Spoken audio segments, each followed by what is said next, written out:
Good morning. Coming up here on GMA, we'll start with that breaking news. Fire and chaos erupting outside the so-called Cop City in Atlanta.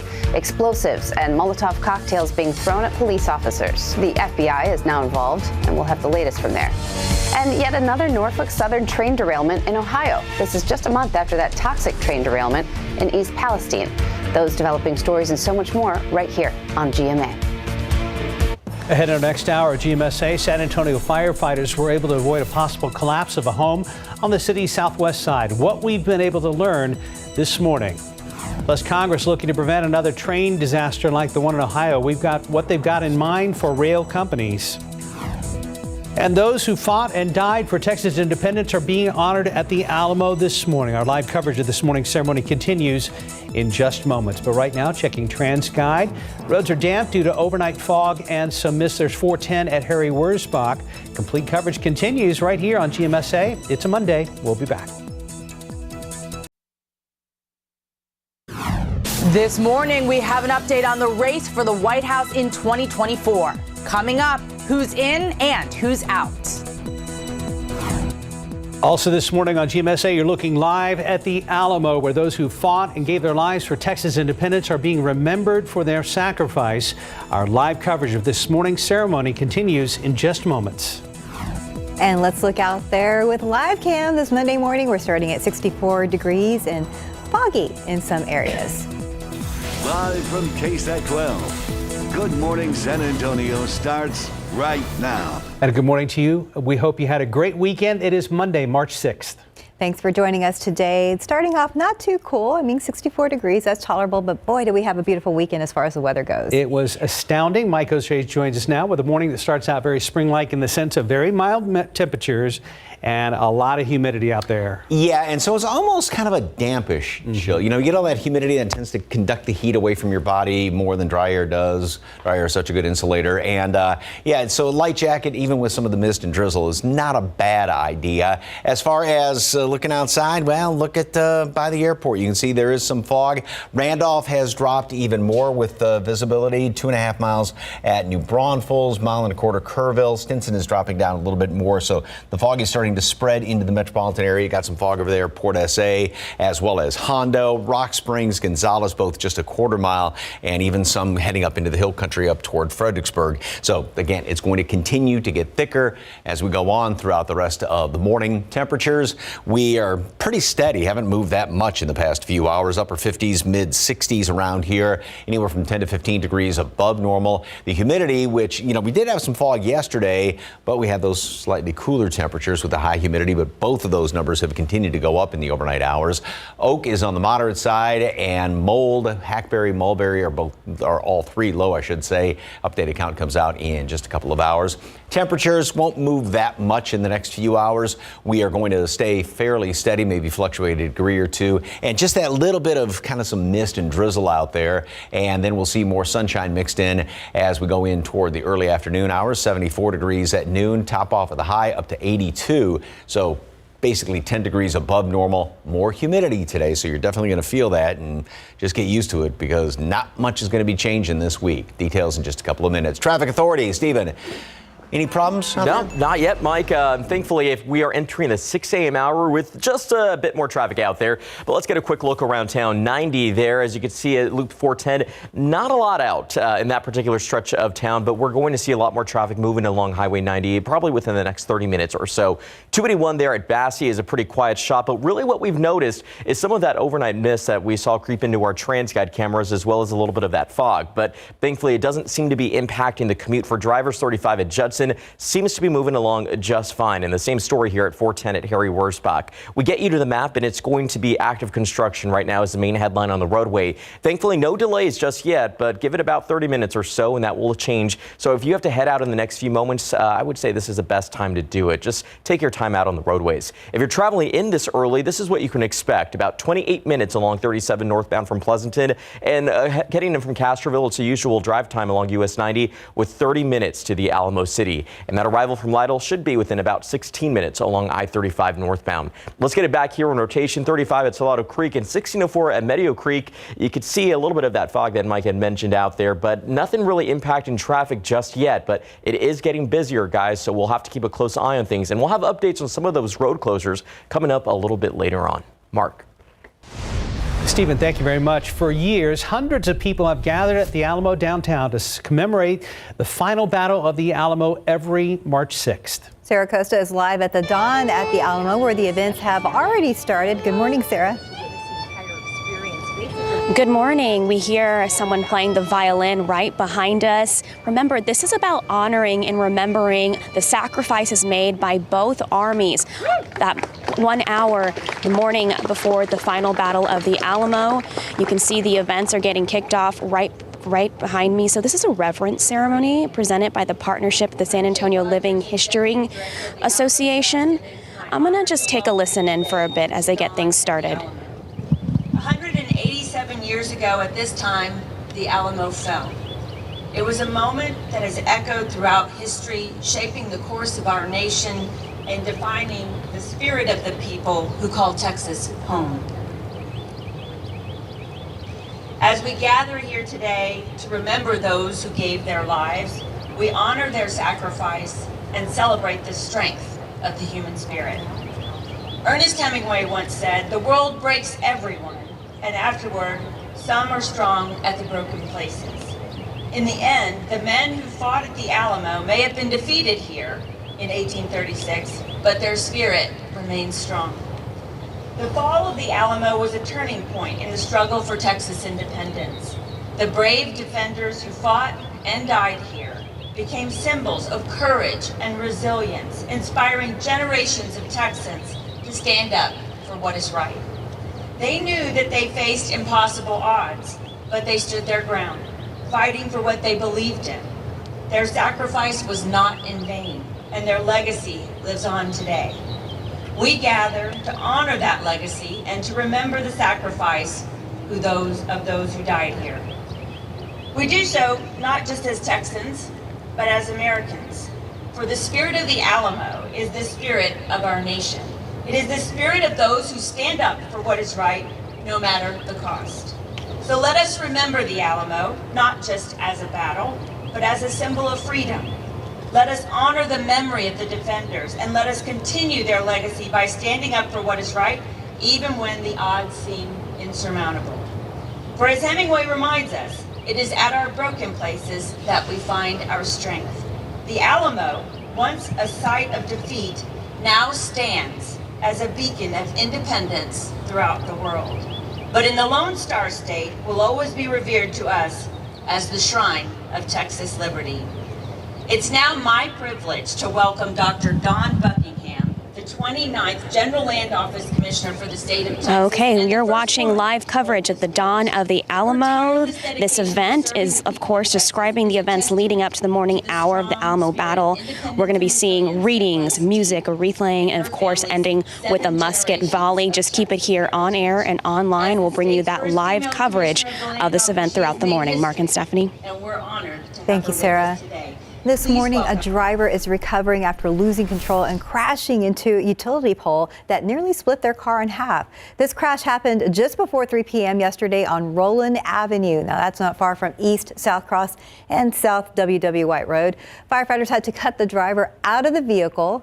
The crash caused some power problems in that area as well. Another accidental shooting sent a young boy to the hospital this weekend. Bexar County Sheriff's deputies say it happened yesterday afternoon at some apartments on the far west side near Military Drive West and Loop 1604. BCSO tells us a 9 and 11-year-old boy were playing with a gun when the 9-year-old was hit in the neck. Deputies say it was a graze wound, but the boy was taken to University Hospital as a precaution. The 11-year-old was not hurt. This is a prime example why we can't make weapons accessible to children, that we have to keep them locked and secured at all times. Right now, it's unclear which boy had the gun at the time of the shooting or where the gun came from. Rifle owner of the gun will likely face charges. This is the second boy shot and hospitalized in the span of 3 days here in the San Antonio area. This morning, the 2024 race for the White House continues to take shape. Former President Donald Trump vowing to keep campaigning even if he is indicted in any of the investigations he's facing. Meanwhile, some announcements over the weekend from two people thought to be running for office. ABC's Lindsay Watts has the latest from Washington. This morning, we're getting a clearer picture of the 2024 presidential race. I am your warrior. I am your justice. And for those who have been wronged and betrayed, I am your retribution. Former President Donald Trump speaking at the Conservative Political Action Conference, telling reporters he's in even if he's indicted. This as he faces state and federal investigations over his finances, classified documents, and the January 6th Capitol attack. Oh, absolutely. I wouldn't even think about leaving. One of his biggest challenges expected to come from Florida Governor Ron DeSantis. DeSantis hasn't officially announced his campaign yet, but he's currently on a book tour with stops planned this week in key states Iowa and Nevada. We have a big problem with the federal establishment in Washington. Yesterday, Maryland's former governor announcing he won't seek the Republican nomination. Larry Hogan saying a crowded field could help Trump win. Meantime, Democrat Marianne Williamson announcing she will run again. The self-help author spoke exclusively to ABC's Jonathan Karl. I don't see myself as running against Joe Biden. I see this campaign as challenging a system. As for Biden, at age 80, he's the oldest serving president in U.S. history, but says he will run again. My intention hasn't been from the beginning to run, but there's too many other things I have to finish in the near term before I start a campaign. Also officially in the race, former South Carolina Governor and UN Ambassador Nikki Haley. Haley attended CPAC last week as well, and while she saw some support, she was also heckled by Trump supporters. Lindsay Watts, ABC News, Washington. In your other morning headlines, federal investigators are expected at the scene of the latest train derailment in Ohio, just over a month after the toxic derailment in East Palestine. Both trains are owned by the same company, Norfolk Southern. Authorities say the latest crash isn't a threat to the public's health. Norfolk Southern CEO was sent to testify in front of Congress Thursday about the recent derailments. Despite the latest toxic railroad disaster in Ohio, major freight railroads say they still want single-person crews. That means a lone engineer in the cab of locomotives. But there's a plan to change that. The railway safety legislation introduced in Congress last week would include a ban on single-person crews. There were 3 employees on the train that derailed in East Palestine: an engineer, conductor, and a trainee. Parts of California are still getting a relentless amount of snow. Several more feet are expected in the Sierra Nevadas in the coming days. Thousands were without power over the weekend with blizzard conditions and near zero visibility causing accidents on roadways. People east of LA and the San Bernardino Mountains are still stranded. Volunteers handed out supplies as some people run out of food and gas. Officials are warning some residents could be stranded for another week. Right now, 6:11, 64 degrees. And still to come at 6, if you're looking to buy a Tesla, you're in luck. We're going to look at some expected price cuts that could save you money. Via is looking to the future, which includes getting into the housing market. After the break, the areas they could develop first and who's paying for it. And looking into the future of this week, it's expected to be warm, and right now, 64 degrees. We'll be right back.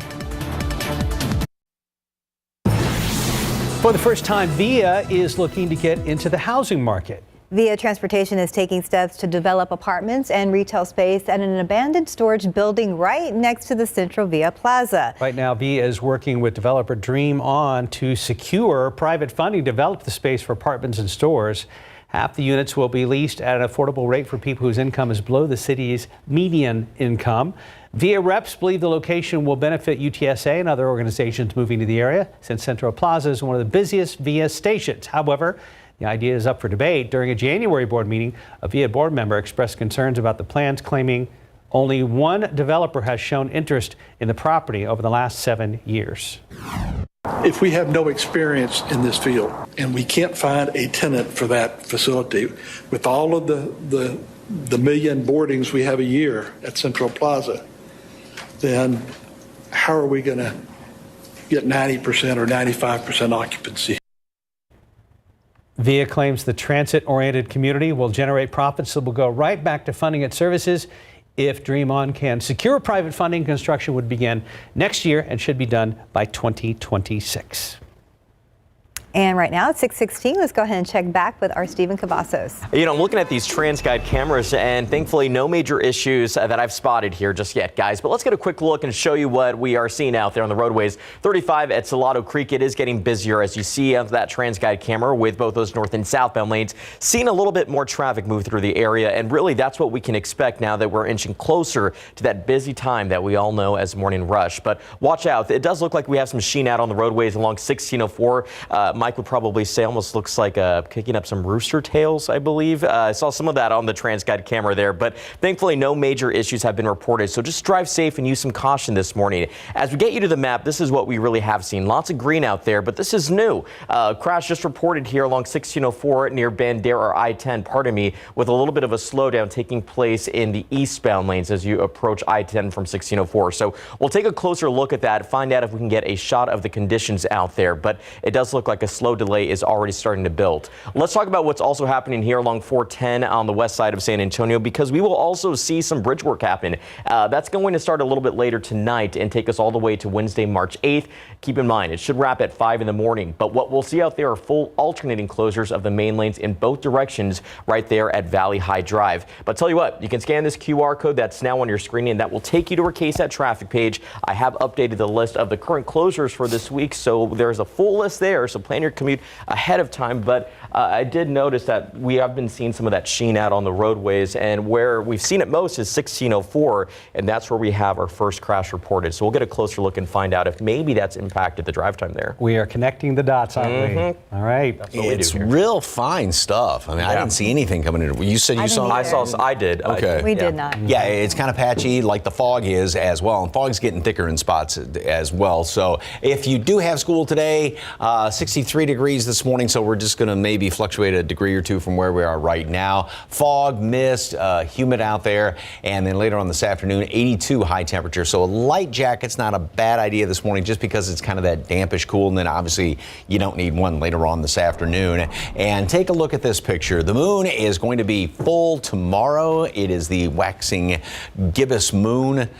Been some beautiful views over the weekend with those clear skies at night and with the moon, and then obviously Venus and Jupiter, which were right next to each other.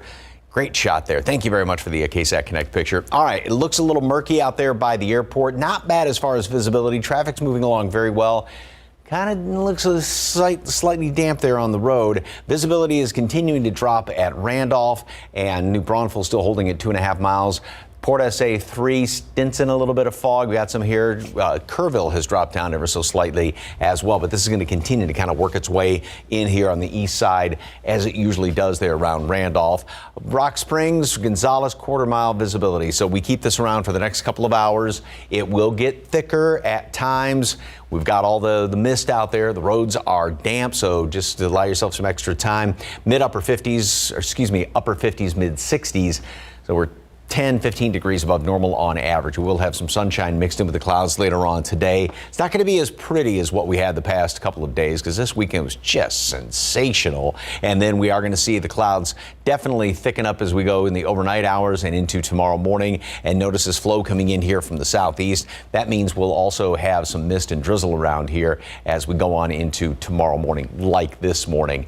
Dew points, in other words, the humidity, not going anywhere this week, I should say. We get a little bit of a break by Friday with a slight disturbance moving through here. It's not going to be any sort of a big front that's going to come through and just scour out the humidity. It may touch off a couple of showers, slightly lower temperatures, but I mean, still, we're going to be well above normal all the way through the week, 15 degrees basically on average. Same thing with low temperatures. I mean, that's a good indication we got a bunch of humidity around here. Monday, there's a chance for another front to move on through.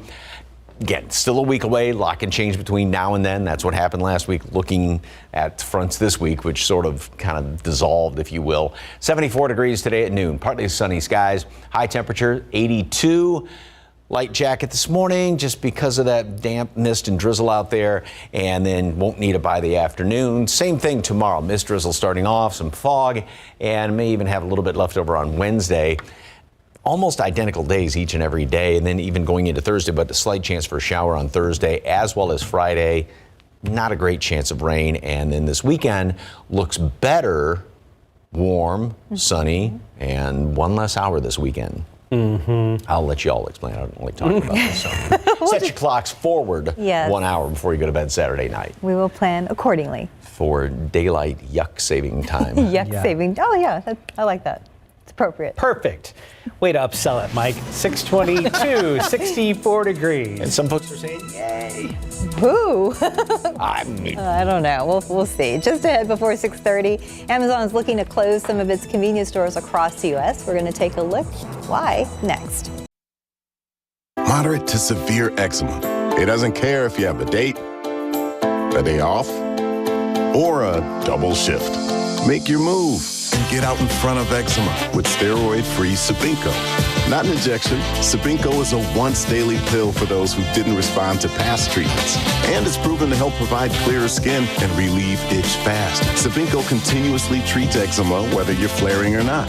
Sabinco can lower your ability to fight infections, including TB. Before and during treatment, your doctor should check for infections and do blood tests. Tell your doctor if you've had hepatitis B or C, have flu-like symptoms, or are prone to infections. Do not take with medicines that prevent blood clots. Serious, sometimes fatal infections, lymphoma, lung, skin, and other cancers, serious heart-related events, and blood clots can happen. People 50 and older with heart disease risk factors have an increased risk of serious heart-related events or death with JAK inhibitors. It's time to get out in front of eczema. Ask your doctor about once daily Sabinco.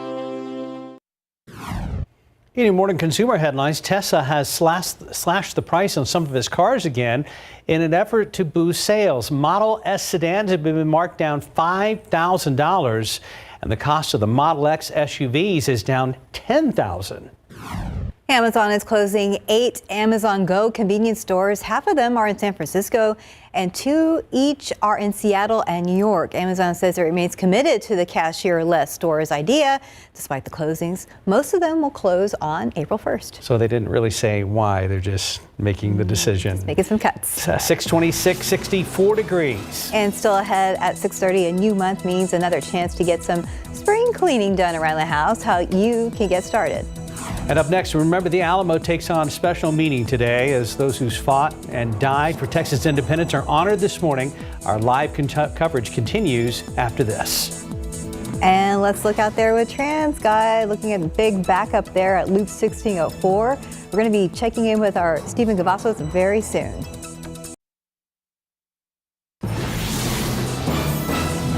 Good morning, I'm Sarah Acosta. Coming up on GMSA, we are live at dawn of the Alamo, which describes the historical events leading up to the morning hour of the Battle of the Alamo. We'll bring you live coverage throughout the morning.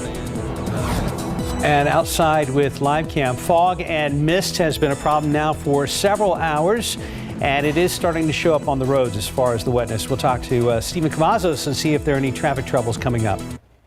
Good Monday morning. It is 6:30 on Monday, March 6th. Thanks for starting your morning with us. Let's jump right into the work week and perhaps spring break for some of you with meteorologist Mike Osterhage. I know a lot of folks, when it comes to spring break, in years past, it can be very cold, it can be very wet. Well, it's going to be hot and humid this week. So if you are out and about and down at the coast or anything like that, yeah, you picked a pretty good week for it. Starting off, though, if you are getting an early jump on driving, notice how 410 is definitely wet out there. We do have some fog. Temperature has been holding pretty steady the past couple of hours. 64, dew point 63. So we've got relatively high humidity, extremely high, and wind is out of the south to southeast at 5 miles per hour. Still 6 miles being reported out there at the airport. Randolph continues to drop down. New Braunfels is holding steady, so that fog is continuing to invade on the northeast side of the metropolitan area. Some fog out toward the hill country, heading out 90 and toward Hondo. And Rock Springs, half-mile visibility. Gonzales is some of the thickest fog there at a quarter mile. And this will continue to stick around for the next couple of hours. And again, these temperatures are averaging 15 degrees above normal, and we're going to stay very, very warm throughout, like I said, the rest of the week with way above normal temperatures. Oak is on the moderate side. Mold, hackberry, mulberry are all low. The updated count's going to come out in about an hour. So warm, humid, patchy fog. Some of that mist out there are just a couple of light sprinkles, too light to be picked up on radar right now. Partly cloudy, hot and humid. We are going to be a good 10 degrees above normal and then continue to add to that. Same thing really the rest of the week. Slight chance for a couple of showers Thursday and Friday. I wouldn't really get too excited about those rain chances, unfortunately. This weekend looks pretty nice, although it is still going to be definitely on the hot side. And then as it looks right now, another front's going to move through to start off next week. Details in just a couple of minutes. Traffic Authority, Stephen, you mentioned a couple of accidents way on the far northwest side. Yeah, this is the one that is a big one here, Mike. 1604 John Peace. So let's get a wider look at TransGuide. Now, anytime you drive down 1604, you're going to see plenty of construction, but you throw in a crash, it's going to make the commute very difficult for drivers. So pack your patience along 1604 eastbound. You can see first responders are out there, but this isn't a clear shot, but probably the best one that we're able to get because you could see that backup taking place all the way past John Peace Boulevard. And again, traffic is slowing down in the area due to a crash. Unfortunately, details are limited at this time, but we're hoping everyone is doing okay. Again, you can see that backup taking place as drivers are trying to make their way through, which is right here in the eastbound lanes, as I mentioned. So I expect that to be the big problem as we wrap up the show here. But other than that, it has been a pretty quiet start here in town. But as we give you a wider look at the metropolitan area now, you can really start to see a lot more of that red, orange, and yellow take over our map. And really, that is always expected at this time because a lot more people are out on the roadways, which does make scenes like this very difficult. 1604 John Peace, again, those eastbound lanes, we can expect to see some big delays take place for the next few minutes or so. Let's give first responders plenty of room to investigate and get the job done. We'll watch it closely, and hopefully, guys, we'll have a better update a little bit later on. Guys. Thank you, Stephen. This morning, firefighters say what's left of a southwest side home may have to come down. They say a late night fire already caused the roof and floor to collapse. Katrina Weber is live downtown with that story. Katrina, any word on what caused the fire yet? No, not just yet. The fire investigators did spend part of the night looking for answers, although everyone had to be really careful working in and around that house, which they say was unstable. Well, that house is located in the 9200 block of Echo Port Drive near Old Pearsall Road. Fire crews found flames and smoke coming from the back and side of it when they arrived before 10:30 last night. They say they had to evacuate 2 people from that home as well as people from homes on either side of it. As far as we know, no one was hurt, and it seems that firefighters were able to stop that fire from spreading. Again, they're still working to find the cause of the fire, and they say because of all the damage with the collapsed floor and roof, it looks like the rest of that house will have to be torn down. Reporting live downtown, Katrina Weber, KSAT 12 News. Today marks 187 years since the final Battle of the Alamo. The Dawn at the Alamo event is all about those honoring those who fought and gave their lives for Texas independence. GMSA's Sarah Coast is live at the Alamo, where the event kicked off about 30 minutes ago. Sarah. Good morning. The atmosphere, it's very quiet. It's very reverent right now.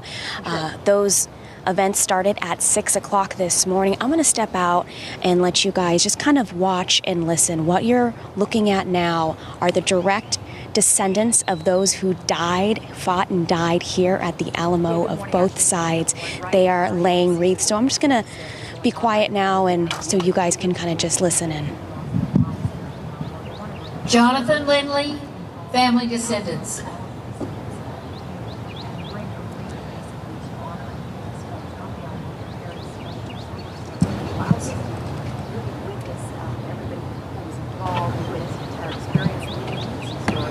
All an effort to pay tribute to the bravery of those who defended the Alamo. Family members often come up, they lay that wreath down, and it's a way to pay respect to them. There's obviously the James George family descendants. Hear about this battle from 1836. It's a free and open to the public event. So what you're looking at, again, this is the laying of the wreaths of the direct descendants. This is all in commemorative of General Santa Anna's army surrounding the Alamo on March 6th at dawn. The fighters inside the Alamo made their final stand. The Battle of the Alamo lasted around an hour and a half, and daybreak revealed that all the defenders of the Alamo had died. That's where that famous "Remember the Alamo" battle cry became famous to help Texas win its independence. So we're going to be out here live throughout the morning. You're going to see more wreaths put on the lawn right here in front of the Alamo, and the end of the event, right as the sun rises, they're going to have muskets shot off in honor of those who died to remember those who made the sacrifices for Texas independence. Just stay with us on air. And of course, we are live streaming this on KSAT.com as well. Live from the Alamo, I'm Sarah Costa, KSAT 12 News. Mark and Steph. Thank you, Sarah. New this morning, San Antonio police are trying to figure out who shot and killed a man overnight. Happened around 10:30 last night in the 300 block of West Sherrill Drive near Northwest 36th Street on the city's west side. So far, police say it appears that someone fired a gun into a parked vehicle, killing the person inside. Police say they have found no witnesses so far. And a woman is in the hospital with serious burns after a shed fire on the city's east side. San Antonio firefighters say it happened just after 1 a.m. in the morning on the 700 block of North Palmetto. Now, first responders were able to put down the fire quickly, and there was no damage to the home next to the shed. 6:37, the San Antonio Food Bank is a vital part of our community for many families, and through various economic conditions and national policy changes, the food bank has to react accordingly. Melanie McGuire with the Food Bank joined Leading SA this past weekend to explain their obstacles and how you can step up and help out. Melanie joined us and we talked about a lot. We talked about inflation, how it's not only impacting the consumers around the country and around San Antonio, but it's also impacting the food bank and how much food they can actually buy to help out our local families. Of course, we talked about policy shifts, what these new SNAP changes can mean for Texas families and what it means for the food banks and how you can be prepared. Here's a bit of our conversation. For the past 2 years, many families have benefited from emergency allotment, so additional funds that they were able to leverage through the SNAP program. And that funding has ended at the end of February. So for many families, this means a recalibration of their benefits. And, at minimum, we're seeing families lose $90 to $100, but that can be even larger for some of our larger families. So it is really difficult during this time for families to adjust to that new SNAP benefit rate, and it's affecting the food bank. Of course, the San Antonio Food Bank is still helping thousands and thousands of families across our community, and they're always looking for more help. So if you can, step up and help out, and we have all the ways that you can do so right now. Just head to KSAT.com. You can also listen to the full discussion between us and Melanie, and of course, we've Leading SA every Sunday at 8 a.m. So guys, we'll see you next Sunday. Back to you. Thank you, Max. 6:39, 64 degrees. And just ahead at 6:30, spring is almost here, and that means it's time to get some cleaning done around the house. How you can get started next. 6:42, it's time to clear out the winter cobwebs and get ready for spring. In this morning's Ask Angie segment, we're talking about the most important maintenance projects to check off your list this spring. The beautiful spring weather is the perfect time to get outside and check to make sure everything's in great condition around your house. Walk around your house, look for things that need repaired or replaced or just spruced up. For example, you may want to power wash your patio or your siding, seal up cracks around windows and doors, and don't forget one of the most important things is maybe a fresh coat of paint on your front door. Also, make sure your roof, shingles, and gutters are clean and in good condition. This is also the perfect time to trim your trees and shrubs and get your lawn ready for spring. With hot weather right around the corner, be sure that you're not neglecting your HVAC unit. Change the filter, make sure it's running, and if you haven't already, schedule time with an HVAC pro to have it tuned up. And don't forget to check your appliances this spring. Deep clean your refrigerator, your washing machine, dryer, and dishwasher. Make sure everything is still working. Time is just about 6:44. Let's check on traffic with Stephen.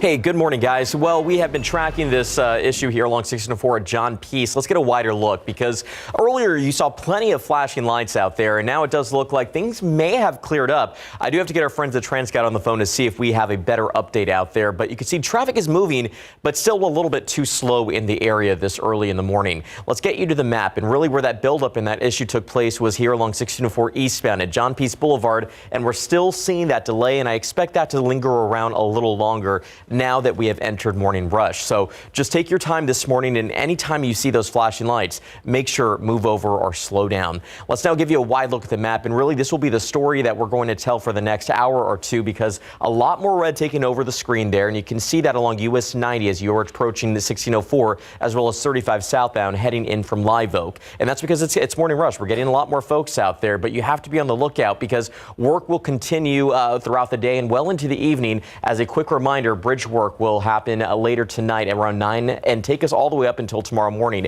at 5 a.m. And actually that work will wrap up on Wednesday. So we will see full alternating closures of the main lanes in both directions at Valley High Drive. So plenty of closures that will take place throughout the week. Head over to ksat.com/traffic for a full list. Plan your commute wisely and drive carefully here along John Peace. Again, it does look like that may have cleared out, but we'll have to confirm that with our friends at TransGuide, find out exactly what they are seeing in the area. Before we get to weather, quick shout out to the Trinity women's basketball team. They won both Friday and Saturday nights, headed to the Sweet 16 now in Boston to play at Tufts. So, yeah, they've got just a slew of conference championships under the belt again this year. So, congratulations. Yeah, we were at the game Friday night. Man, that's a fun game to watch. I bet. They are good. Very physical, you said.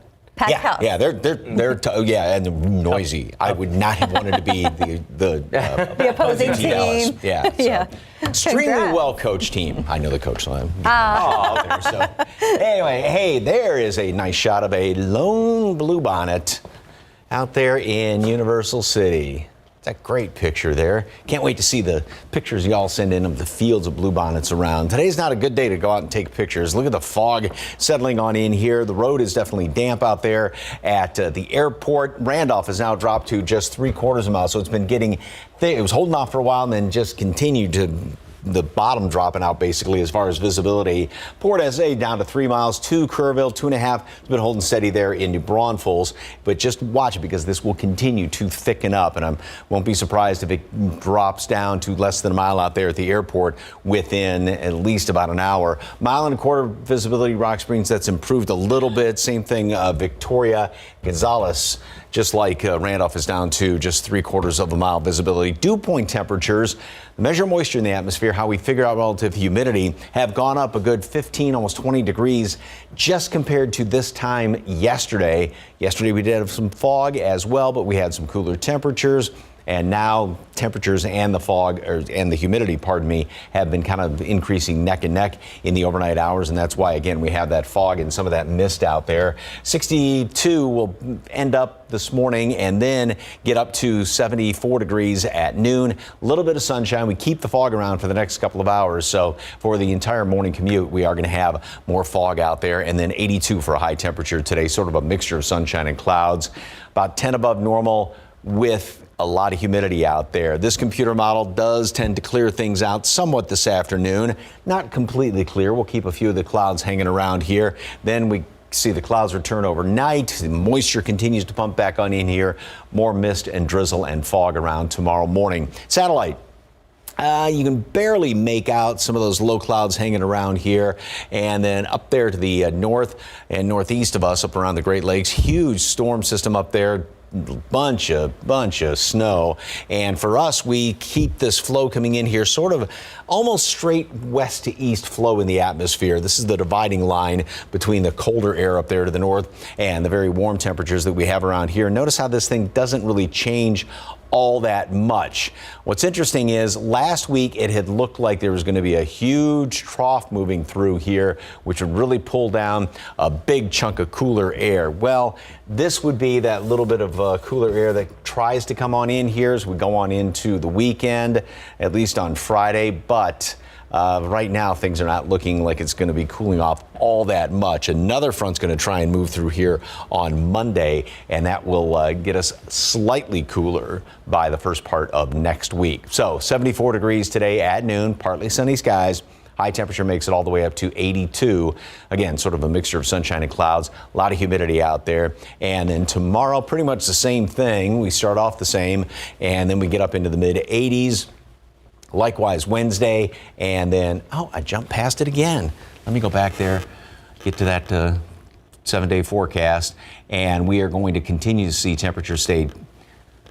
Okay, I need to stop hitting buttons here. There we go.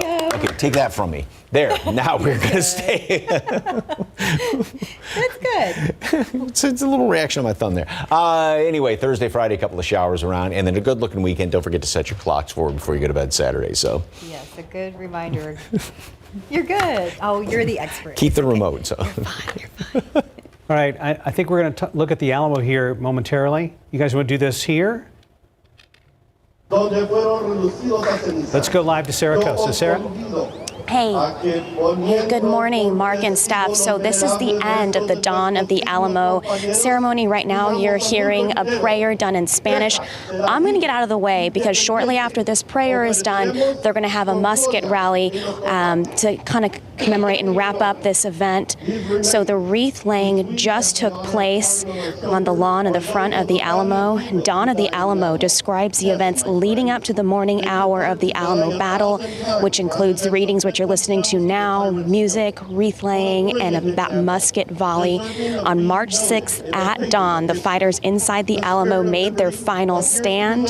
The Battle of the Alamo lasted about an hour and a half, and daybreak revealed that all the defenders had died. That's where that famous saying, "Remember the Alamo," became a battle cry that helped Texas win its independence.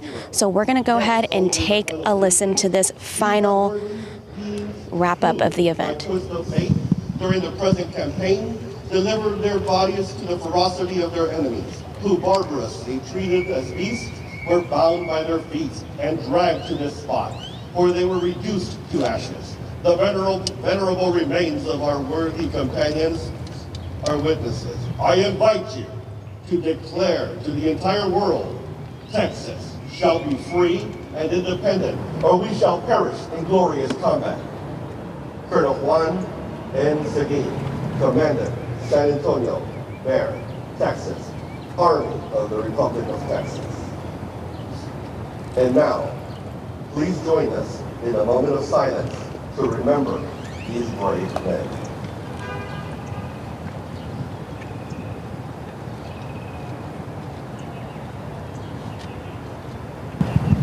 Keep it here in KSAT 12. We'll be right back. Sarah, let's look out there with the live cam. We're at 64 degrees. A little foggy out there. All right, time check, 6:55. Let's get one last look at 604 at John P. So you can see things are moving along just fine. I stepped out here to try to get our friends at TransGuide on the phone and still trying to get this confirmed, but it does look like that crash has already cleared out and traffic is moving along there, both in the east and westbound lanes, but still pretty slow, guys. Let's get a look there at 1604 eastbound where we have that buildup that's going to take place. And keep in mind, that's likely going to continue for the next hour or two as we get a wide look at the metropolitan area now that morning rush has arrived.